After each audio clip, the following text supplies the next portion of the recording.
সকালে উঠেই কিন্তু যুদ্ধ শুরু হয়ে যায়। তো এই যুদ্ধ সেই যুদ্ধ না, এটা সংসারের যুদ্ধ।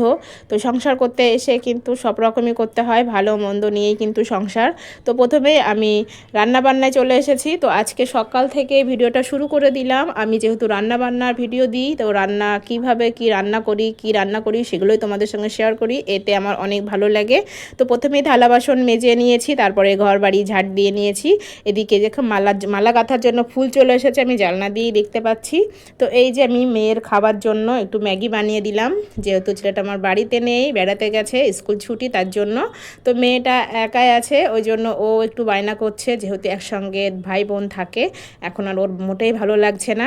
তো যাই হোক, ওকে ম্যাগি বানিয়ে দিয়ে আমি কিন্তু মালাগুলো সব গেঁথে নিয়েছি। তো সবাই মিলে মালা গাঁথতে বসে কিন্তু অনেক ভালোই লাগে, অনেক মজা হয়, অনেক আনন্দ হয়, অনেক কথা হয়। সারাদিন কিন্তু সময়ই হয় না এক জায়গায় বসে কথা বলার, গল্প করার, কারণ যে যার কাজে ব্যস্ত।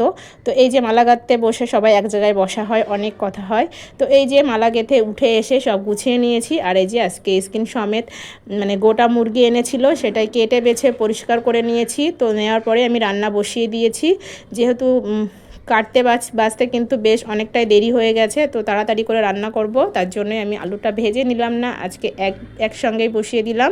তো প্রথমেই আমি তেলের উপর পেঁয়াজ ফোড়ন দিই, তারপরে গোটা এলাচ, গরম মশলা, তারপরে তেজপাতা, শুকনো লঙ্কা ফোড়ন দিয়ে মাংসটা দিয়ে দিলাম, দিয়ে খুব সুন্দরভাবে নাড়াচাড়া দিয়ে তার মধ্যে আমি হলুদ গুঁড়ো, লঙ্কা গুঁড়ো, লবণ দিয়ে আবারও খুব সুন্দরভাবে মিশিয়ে নিয়েছি। নেওয়ার পরে তারপরে বাটা মশলা, মানে গুঁড়ো মশলা সবই দিয়ে খুব সুন্দরভাবে কষিয়ে নিয়েছি। দেখো কত সুন্দর তেল ছেড়ে দিয়েছে। তারপরে ঝোলের জন্য এই যে আমি একটু ঝোল দিয়ে দিলাম। তারপরে এই যে কয়েকটা পটল ছিল, সেগুলোই দুভাগ করে কেটে নিয়েছি লবণ হলুদ মাখিয়ে। এবার আমি একটু লাল লাল করে ভেজে নিচ্ছি। পটলগুলো একটু বাসি হয়ে গেছে, মানে একটু লাল লাল হয়ে গেছে, 2-4 দিন ঘরে ছিল, তার জন্যই। তো এই যে আমি এইভাবে করে সবগুলো পটল দুবারে ভেজে নিয়েছি। আর এই পটলগুলো ভাজা এইভাবে করলে কিন্তু অনেক বেশি ভালো লাগে।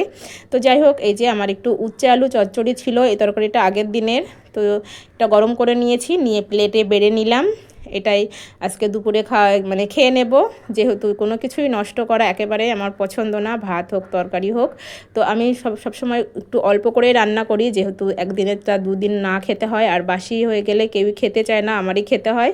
তো এই যে আমি তরকারিটা বার করে গরম করে নিয়েছি। এদিকে আমার মাংসটা রান্না কমপ্লিট, উপর থেকে একটু গরম মশলা, ভাজা মশলা ছড়িয়ে দিয়ে আমার রান্নাটা কমপ্লিট হয়ে গেছে। তারপরে আমি রান্নাবান্না সেরে ভাত খেয়ে নেব, তার জন্যেই ভাত বেড়ে নিয়েছি। নিয়ে মেয়েটাকে তো খাইয়ে দিতে হয়, ও যেহেতু ছোট, কিন্তু ও মাঝে মাঝে একাও খেতে পছন্দ করে। তো যাই হোক, খাওয়া দাওয়া সেরে নিয়েছি। নেওয়ার পরে বিকালে এই যে একটা ব্লাউজ তৈরি করে নিয়েছি, হাতা লম্বা সুতির ব্লাউজ, মাজাই মানে কোমরে ফিতে বাঁধা।